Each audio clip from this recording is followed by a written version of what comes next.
이 시간 하나님의 말씀은 출애굽기 20장 4절에서 6절까지의 말씀입니다. 출애굽기 20장 4절에서 6절까지 우리 큰 소리로 한 목소리로 함께 읽도록 하겠습니다. 함께 읽겠습니다. 너희는 우상을 만들지 마라. 위로 하늘에 있는 것이나 아래로 땅에 있는 것이나 땅 아래로 물속에 있는 것의 그 어떤 모양도 만들지 마라. 어떤 우상에게도 예배하거나 섬기지 마라. 나 여호와 너희 하나님은 질투하는 하나님이다. 나에게 죄를 짓고 나를 미워하는 사람에게는 그의 3대 4대 자손에게까지 벌을 내릴 것이다. 하지만 나를 사랑하고 나의 명령에 따르는 사람에게는 수천 대 자손에 걸쳐 한결같은 사랑을 베풀 것이다. 아멘. 하나님께서 준비하신 땅으로 가기 위해 애굽에서 나온 이 이스라엘 백성들은 시내산이라는 곳에서 멈춥니다. 이곳까지 오면서 이스라엘 백성들은 정말 막 이렇게 롤러코스터를 탄 것처럼 엄청난 경험을 합니다. 롤러코스터는 재밌잖아, 그치? 지나고 나면, 그치? 근데 그 순간에 있었던 사람들은 정말 떨어질 때 막, 우와! 저는 개인적으로 그 심장이 들리는 기분, 이걸 너무 싫어하거든. 우와! 하다가, 우와! 이렇게 하는, 오르락 내리락 하는 그런 엄청난 경험을 해요. 애굽에서 나와서 지금 이스라엘 백성들이 있는 이곳까지 편하게 이렇게 룰루랄라 산책하듯이 온 게 아니죠. 한낮의 그 뜨거운 태양과 그 추위 속에서 어떻게 버텨냈죠? 하나님께서 구름과 그리고 불기둥으로 이끌어 가십니다. 낮에는 구름으로 그늘을 만들어 주시고요. 밤에는 불기둥으로 정말 그 추운 곳에서 이스라엘 백성들이 온실처럼 난로처럼 그렇게 보호함을 받을 수 있었던 거예요. 마치 우리 연약한 인간을 하나님께서 창조하셨을 때 그 지구는 어땠어요? 가장 사람이 살기 좋은 조건이었잖아요. 그런 것처럼 하나님께서 이스라엘 백성들을 추위로부터 더위로부터 해를 입지 않도록 어떻게 하신다? 보호해 가셨다는 것을 느낄 수 있었죠. 그래서 이 이스라엘 백성들은 구름을 통해서 그리고 불기둥을 통해서 하나님의 임재를 보는 겁니다. 또 그렇게 오면서 앞에 간 사람 모세를 따라왔는데 또 한 가지 문제가 생겼어요. 롤러코스터 또 땅처럼 확 떨어지는 이런 일이 생겼어요. 뭐가 있었을까요? 처음에 확 떨어지는 건 추위하고 밤엔 추위하고 낮에는 더위였어. 이번에 또 뭐였을까요? 확 떨어지는 게 모두 너무나 잘 알고 있을 텐데 홍해. 깊이를 알 수 없는 그 넓이를 알 수 없는 그 홍해. 홍해라는 깊은 바다 앞에 멈출 수밖에 없게 됐죠. 그리고 그들의 입에서는 야 이제 우리 모두 다 죽게 됐다라고 하는 그런 탄식과 절망의 목소리가 나옵니다. 하지만 하나님은 커다란 바다 앞에 딱 섰어. 오갈 데가 없어졌어요. 그럼 그 사람들에게 뭐가 필요할까? 그치? 건너가려면 뭐가 필요해요? 배가 필요하죠, 배. 아니면 또 뭐가 필요하겠어요? 뒤에는 막 이스라엘 백성들을 죽이려고 막 군사들이 오고 있었어요. 그치? 군사가 필요하겠지. 적어도 이 사람들이 손에 들어야 된 무기는 필요할 거 아니야. 그런데 그 엄청난 배나 엄청난 군사가 필요한 이스라엘 백성들에게 하나님은 믿음을 보여주세요. 여기서 하나님께서 이스라엘 백성들에게 보여주신 믿음은 책임이었어요. 책임. 무엇인가 절대적인 것에 의지하는 그런 믿음이 아니라 그래서 하나님이 나도 뭔가를 믿어야 돼. 그래야지만이 내 백성들을 살릴 수 있어. 그런 것이 아니라 이스라엘 백성들이 모세가 홍해를 향해 지팡이를 내밀었을 때 하나님께서 그렇게 순종하는 자에게 보이신 하나님의 책임. 그 책임은 하나님께서 선택한 백성에게 또 커다란 하나님께서 선택한 백성에게 커다란 배나 병사가 필요한 것이 아니라 하나님이 필요하다고 의지하고 그렇게 하나님 앞에 나가는 자를 하나님께서 그 죽음 가운데 두지 않겠다라고 하는 책임입니다. 아멘. 그 약속에 대한 책임을 보여주세요. 그냥 내가 너네를 죽음 가운데 두지 않을 거야. 내가 너희들을 그렇게 절망 가운데 두려워 떨도록 두지 않을 거야 라고 하는 하나님의 책임을 거기서 보여주세요. 하나님은 이스라엘 백성들에게 기적을 보여주고 계신 것이 아니라 하나님을 보여주고 계신 거예요. 아멘. 이스라엘 백성들이 본 홍해가 갈라진 사건은 와, 우리한테 이런 일이 일어났어. 롤러코스터가 바닥에 확 캔 줄 알았는데 와 싹 했어. 이걸 보여주시는 게 아니라 하나님 자신을 이스라엘 백성들에게 보여주고 계시다는 거예요. 아멘. 아멘. 하나님은 그 백성들이 원하는 방법을 보여주시는 게 아니라 하나님을 보여주고 계신 겁니다. 그렇게 홍해라는 깊은 바다를 건너왔어요. 3일 동안 그 이후에 3일 동안 광야에서 물을 못 찾습니다. 그리고 기껏 찾았는데 그나마 찾은 물이 쓴 물, 마시지 못하는 물이야. 아마 썩어버리거나 막 그럴 수 있잖아요. 그런 물이었던 것 같아. 사람이 먹으면 배탈이 나거나 그런 물들이 뭐 광야나 뭐냐 사막이나 이런 데 보면 많이 있잖아요. 그죠? 우리 막 그 뉴스나 이런 데 보면은 먹지 못하는 물, 기껏 물인데 먹지 못해. 이 이스라엘 백성들이 어떻게 했을까? 또 다시 밑으로 내려가는 순간이겠지. 이젠 죽었다.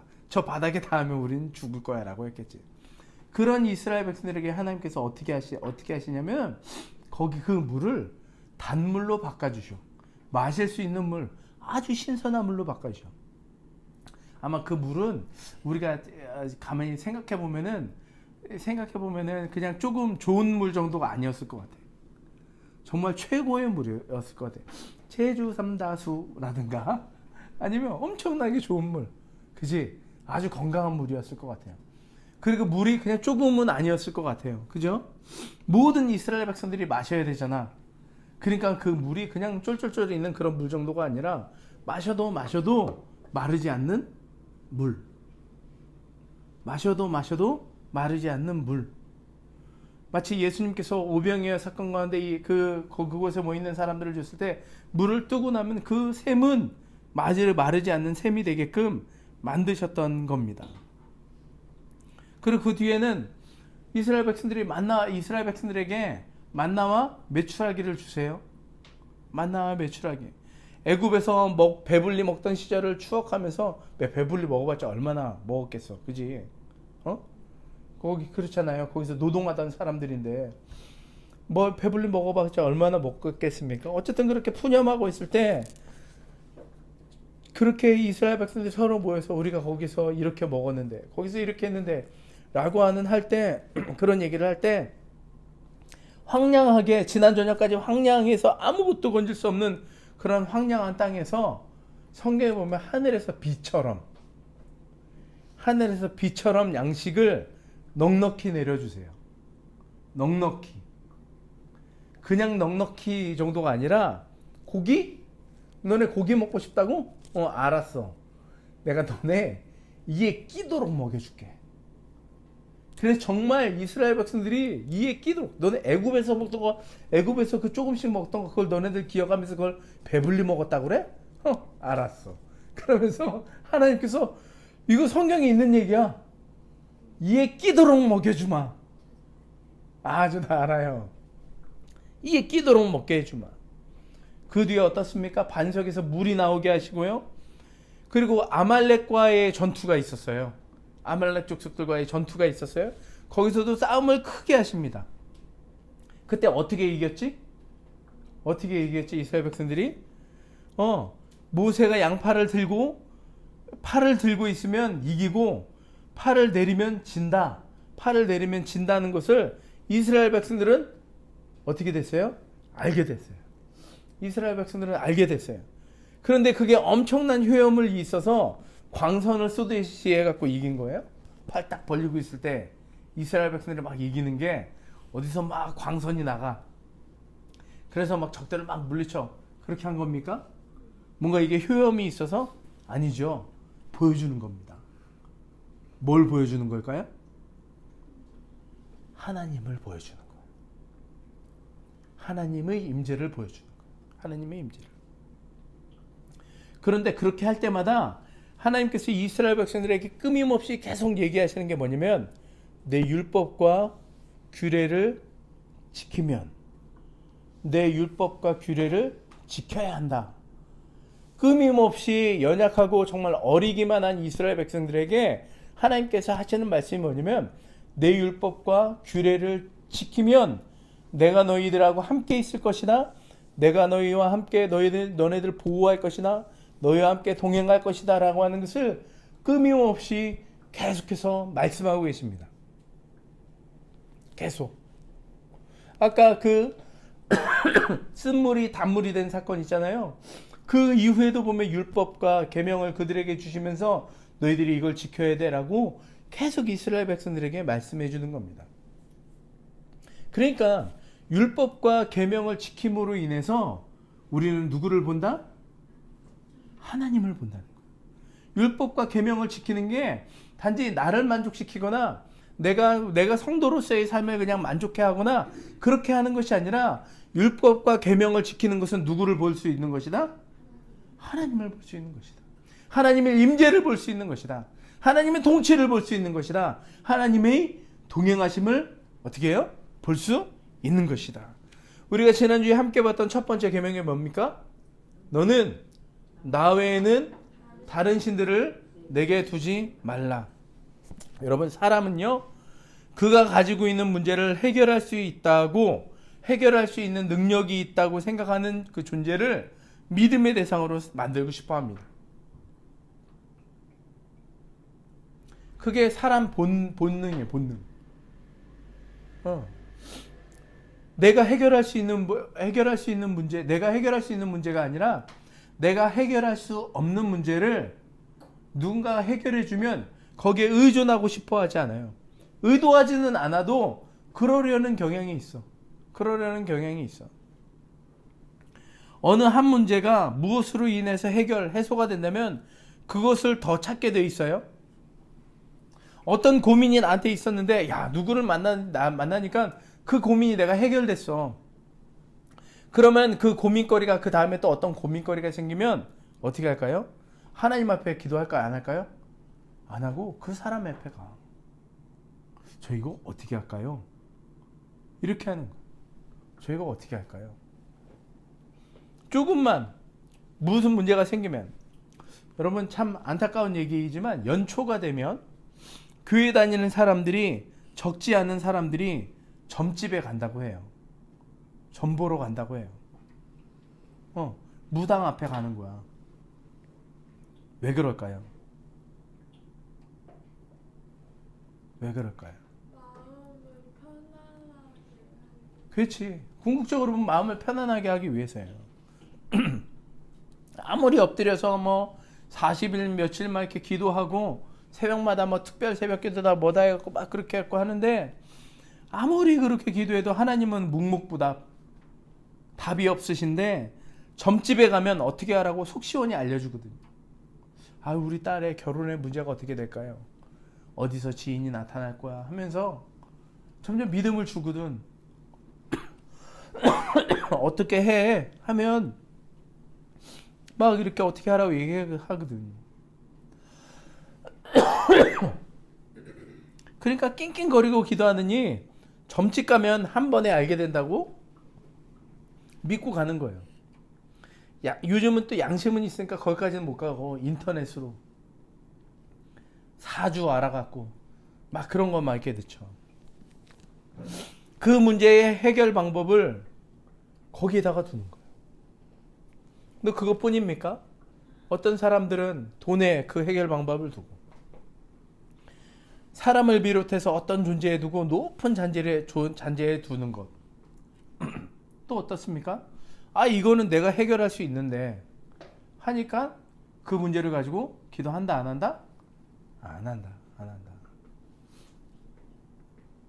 내가 그랬거든요. 제가 그랬어요. 그때 전도사인데도 그랬어요. 어디를 갔다는 게 아니에요. 어디를 갔다는 게 아니에요. 학교 등록금 때문에 이제 하나님 앞에 기도해야 되는 거예요. 하나님 앞에 기도하는데 그때까지만 해도 어떤 장학금을 100만 원 받게 돼 있으니까 나머지는 장학금을 150만 원 받게 됐으니까 나머지 등록금이 그때 300만 원이었는데 나머지 150만 원이 필요하잖아요.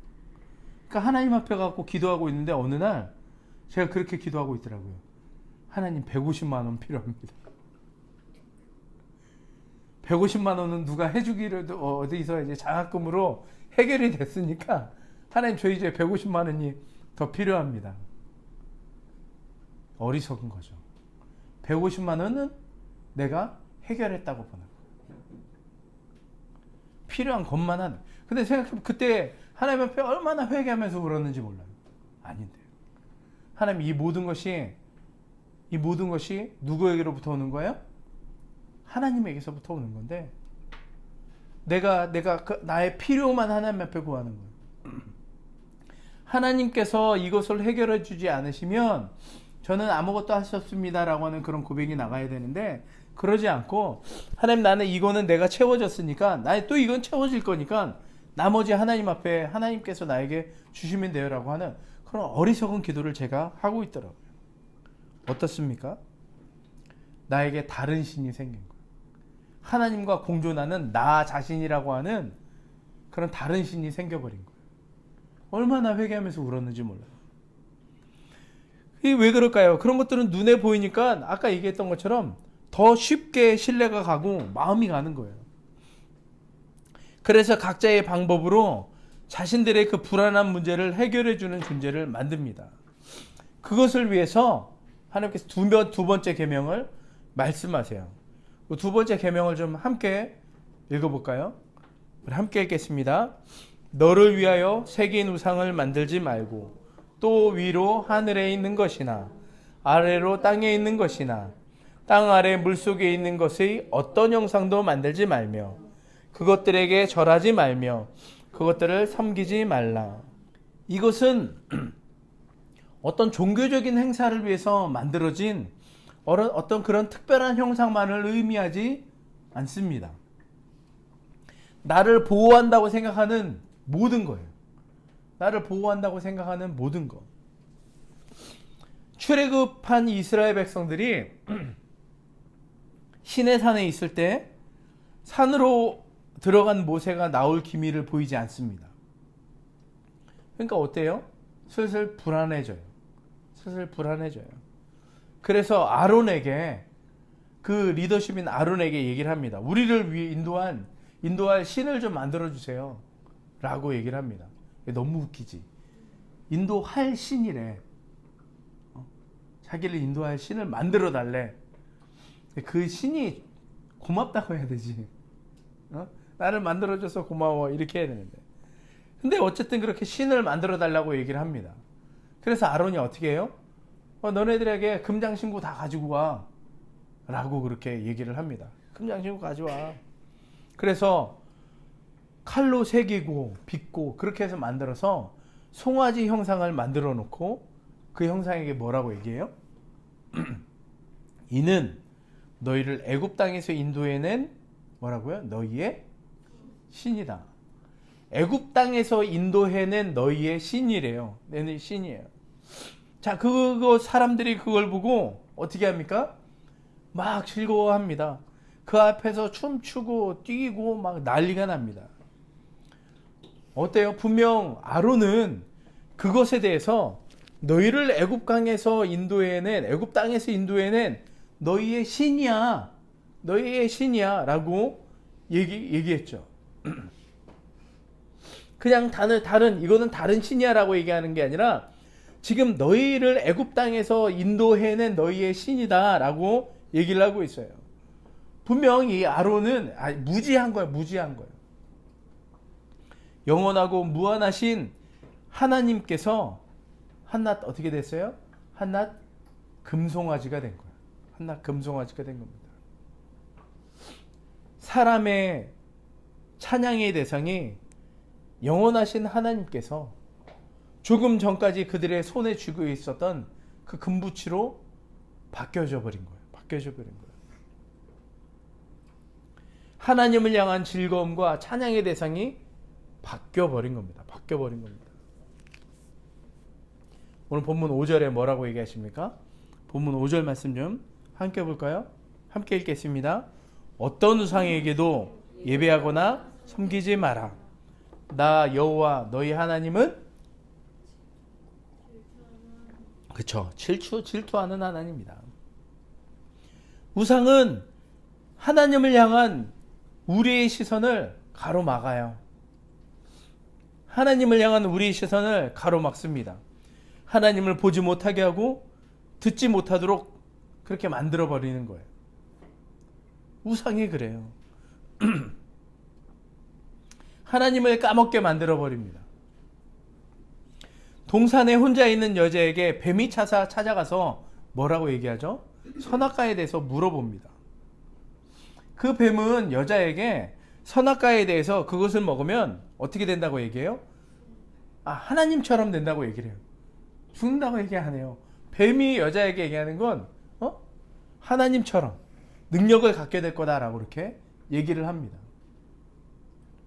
사탄은 우리에게 매일 하나님처럼 능력이 있는 그런 선악과 같은 우상을 우리에게 소개해요. 끊임없이 소개합니다. 정직하지 않은 돈을 소개해요. 그리고 칭찬받아서 칭찬받았어. 그러면서 교만한 사람이 되게 합니다. 학교 다닐 때 학부 때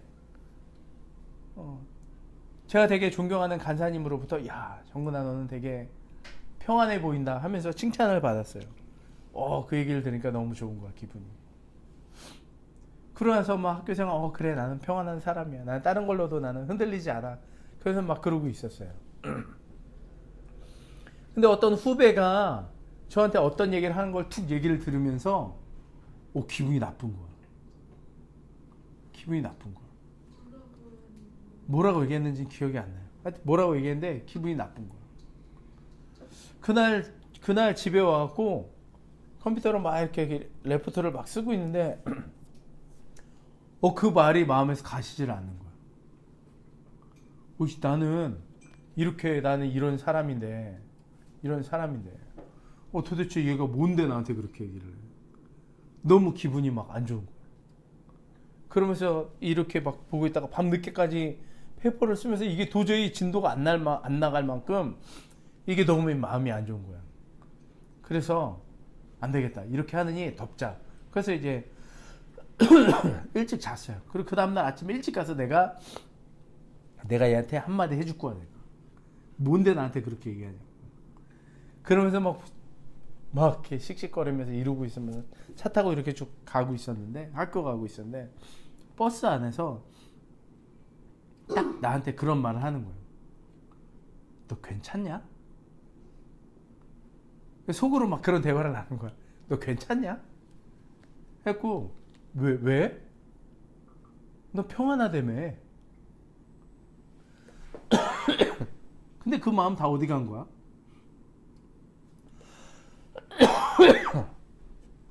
순간 막 무너지더라. 너무 막 부끄러워지더라.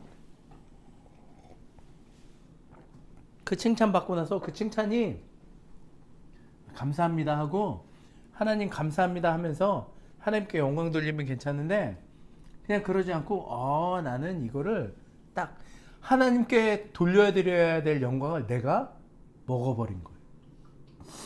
내가 어떻게 됐어요? 교만하게 됐어요.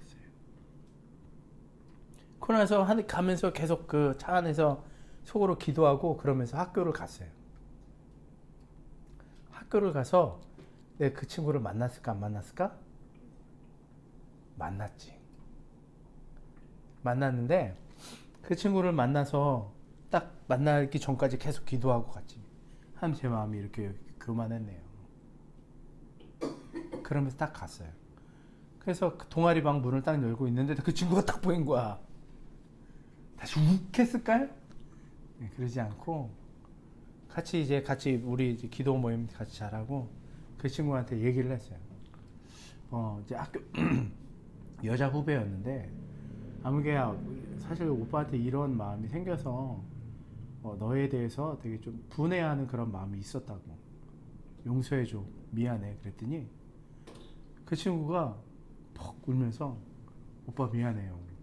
사실 그 말한 게 저도 너무 걸렸어요. 그래서 그 친구도 밤새도록 계속 그걸 마음에 가지고 있었던 거예요.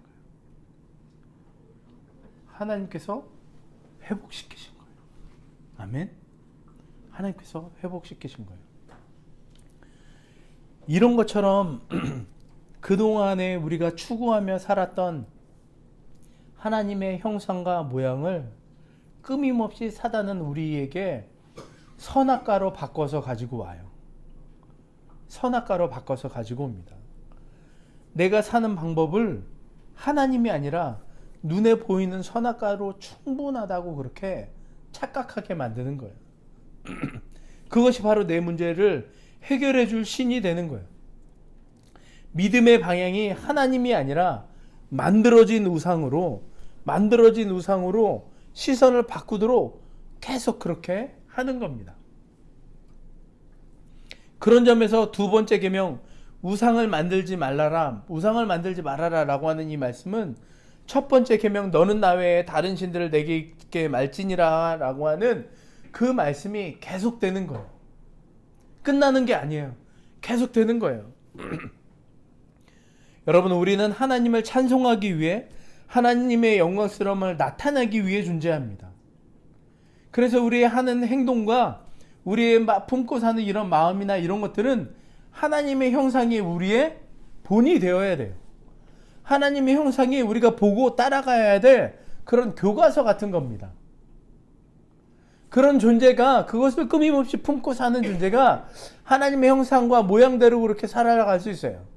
창세기 1장 28절에서 얘기하고 있는 하나님의 형상을 따라서 우리가 끊임없이 다스려가는 것이 가능해지는 겁니다. 우리가 보고 따라가고 해야 될 거는 하나님의 형상 외에는 어디에도 없어요. 우리는 그렇게 하나님을 찬송하기 위해서 하나님의 영광스러움을 나타내기 위해 존재합니다. 하나님께 영광을 돌린다는 건 뭐냐면은 그 결과를 보고 이야 이거 대단한데 이런 거예요. 위대한 조각가가 남겨놓은 위대한 작품을 보면서 뭐라고 얘기합니까? 이야 이거 만든 사람 대단하다 얘기하죠. 그렇지? 어떤 그림을 그려서 이야 대단하다 이렇게 얘기를 해요. 시호가 아빠 레고로 이렇게 만들어 갖고 왔어요. 여기 오토바이도 들어가고요. 뭣도 들어가고요. 이렇게 하고 딱 작품을 딱 만들어 왔어요. 근데 만약에 옆에 있는 제가 아빠가 이야 레고 너 대단하다 이렇게 하나요? 아니죠. 이야 시호 너 대단하다. 어떻게 이렇게 만들 생각을 했냐? 그러잖아요. 그러죠? 이 시호가 만든 이 레고 작품에는 시호의 마음이 담겨 있어요. 이 가운데는 시호의 형상이 담겨 있고 여기는 시호의 모양이 담겨 있어요. 아멘? 하나님께서 만들으신 작품인 우리를 보면서 나를 보면서 우리가 그 영광을 꿀꺽하는 게 아니라 우리가 하나님의 형상과 하나님의 모양대로 살아가고 있을 때 그렇게 살아가고 있을 때 사람은 우리를 보면서 이야 이걸 만드신 분이 대단한데 이렇게 하는 거예요. 그게 바로 하나님의 형상과 모양을 따라가는 거예요. 다시 한번 말씀합니다. 사탄은 우리에게 그 영광, 야 네가 먹어도 되는 영광이야 라고 얘기하고 있어요. 하지만 그래서는 된다 안 된다? 안 된다. 그래서 우상을 만들지 말아라 라고 하는 거는 너희들이 하나님과 형상 외에 너희들에게 두을 것은 아무것도 없다라고 이렇게 우리에게 말씀하고 있습니다. 사람은 하나님의 형상과 모양이 그 바탕이에요. 우리 안에 영원하시고 위대하신 하나님의 형상과 모양이 있다는 것을 우리는 기억하고 간직하며 살아야 돼요. 그것을 우리가 어떻게 보면서 갈 수 있냐? 하나님께서 우리에게 말씀하신 이 말씀대로 살아갈 때라야 가능하다. 이것을 통해서 그렇게 살아갈 때 그 가운데 하나님이 보이는 거예요. 이스라엘 백성들이 불기둥과 구름 보면서 하나님의 임재를 보고 발견했던 것처럼, 하나님께서 마라의 쓴물이 단물이 되는 것을 보고 발견했던 것처럼, 아무것도 없는 황량한 사막에 먹을 것이 충분히 내려진 것을 보고 발견할 때 그 사람들이 와, 먹을 것이 생겼네, 와, 그냥 우리에게 마실 것이 생겼네, 이게 아니라 와, 하나님을 우리가 보는구나. 그 결과 안에서, 그 임재 안에서 하나님을 보고 발견하는 것처럼 우리의 삶 가운데서 사람들이, 온 세상에 있는 사람들이 하나님의 임재와 영광스러움을 발견하는 겁니다. 그러니까 인간을 가장 잘 설명할 수 있는 것은 하나님과 형상과 모양이에요. 그거 외에는 있다 없다? 없습니다. 그 형상과 모양을 생각하며 살 때 가장 완벽한 삶을 살 수 있는 겁니다.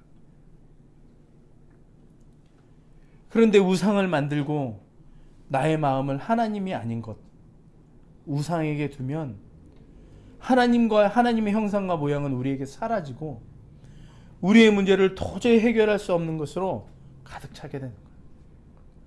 그 선악과가 우리 몸에 가득 차게 되는 거예요. 선악과의 결과가 뭡니까? 죽음이죠. 죽음이죠. 하나님과의 형상의 모양은 하나님을 볼 때, 하나님을 향해 하나님의 마음을 품고 있을 때, 하나님을 예배할 때라야 가질 수 있는 마음입니다. 하나님을 예배하는 것은 하나님께서 원하시는 방법대로 해야 돼요. 하나님의 형상과 모양을 갖추고 있는 사람에게 하나님은 이렇게 약속하십니다. 우리 6절 말씀 함께 볼까요? 6절 함께 읽겠습니다. 나를 사랑하고 나의 계명에 따르는 사람에게는 수천 대 자손에 걸쳐 한결같은 사랑을 베풀 것이다. 이것이 하나님께서 우리를 창조하신 즐거움이에요. 일상에서 경험하는 계명은 하나님의 임재와 하나님의 형상과 모양을 간구하며 나가는 겁니다. 하나님의 형상과 모양을 간구하며 사는 거예요. 우리 함께 서는 교회가 하나님의 말씀 속에 그렇게 임재를 간구하며 살 때 하나님의 형상과 모양을 볼 수 있는 거예요. 우리가 여기 셀라 카페에서, 우리 책방에서 하나님의 형상과 모양을 간구하며 사는 거예요. 이 주에 있는 사람들은 그걸 통해서 하나님의 선하심을 발견하는 거예요. 그런 얘기할 때가 너무 감사하고 기분이 좋아요. 여긴 좋은 일 하시네요. 근데 그 좋은 일이 저에게서부터 시작됐을까요? 아니요. 하나님이 주시는 마음이라야 가능한 거예요. 우리가 공부방 한다고 했을 때 거기서 하나님의 형상과 모양을 간구하는 거예요. 여기 오는 친구들이 좋은 실력을 갖게 되고, 여기 오는 친구들이 여기서 배워서 이걸 통해서 학업에 그의 삶이 즐거워지도록 해달라고 하는 거예요. 그게 저기의 마음이 있어요. 또 그걸 통해서 우리의 주위에는 이 필요한 사람들이 그 공급을 받고 하나님의 형상과 모양을 거기서 발견해 나는 거예요. 우리 친구들은 각각의 자리에서, 내가 친구들을 만날 때도 그렇고, 내가 공부할 때도 그렇고, 내가 어떤 꿈을 꿀 때도 그렇고, 하나님의 형상과 모양이 다른 어떤 우상이 아니라, TV에 나오는 연예인이 아니라, 어떤 다른 것이 아니라 하나님의 형상, 말씀에 있는 하나님의 형상과 모양이 내 가운데 일어나게 해주십시오라고 하는 그것을 통해서 사람들은 하나님을 발견하고 느끼게 되는 겁니다. 말하는 것, 행동하고 생각하고 매 순간 하나님의 형상과 모양을, 하나님의 마음을 간구하며 하나님을 만나며 사는 우리 모두가 되시기를 주님의 이름으로 축원드립니다. 우리 이 시간에 같이 함께 그래서 기도할까요? 하나님, 내가 말씀 가운데서, 내가 삶 가운데서 하나님의 형상과 모양을 알아가는 자가 되게 주님 도와주십시오. 하나님, 내가 우상을 만들지 않겠습니다. 만들지 않는 게 중요한 게 아니라 하나님의 형상과 모양이 내 안에 있는 자가 되게 인도하여 주옵소서. 우리 함께 전심으로 이렇게 기도하며 나가도록 하겠습니다. 기도하시겠습니다. 거룩하신 아버지 하나님, 감사합니다. 하나님, 우리가 그리스도 바라보며 그리스도를 통하여서 우리가 하나님의 형상과 모양, 아버지 하나님의 그 임재가 있는 삶이 되게 인도하여 주옵소서. 아버지 하나님, 우리가 하나님을 보기를 소망합니다. 우리가 하나님을 느끼기를 소망합니다. 그 모든 것이 이 말씀에 있음을 우리가 알고 또 그것을 믿고 그러며 넉넉한 하나님의 그 임재 가운데 그 영광스러움을 바라보며 살아가는 우리 모두가 되도록 인도하여 주옵소서. 우리 함께 서는 교회 가운데 주님 임재하여 주시고 아버지 하나님 통치하여 주셔서 우리 주위에 있는 수많은 사람들이 우리 하나님의 형상과 모양을 발견해 나가는 그런 귀하고 복된 교회, 우리 가정과 우리 모든 이들 되도록 인도하여 주옵소서. 지금은 우리를 구원하신 예수 그리스도의 은혜와 하나님 아버지의 크고 놀라우신 사랑과 성령님의 그 충만하심과 역사하시는 은혜가 아버지의 백성으로 아버지 바라보며 하나님의 형상과 모양을 우리의 가슴에, 우리의 삶 가운데 넉넉히 간직하며 살아가기 원하는 우리 고개 숙인 백성들 가운데, 우리 함께 서는 교회 가운데, 우리 함께 서는 교회와 우리 셀라 북카페와 해법 수학과 모든 그런 사역의 현장 가운데 함께 기도하며 동역해 나가는 많은 기독교의 동역자들 가운데 영원히 함께 하시기를 간절히 축원하옵나이다. 아멘.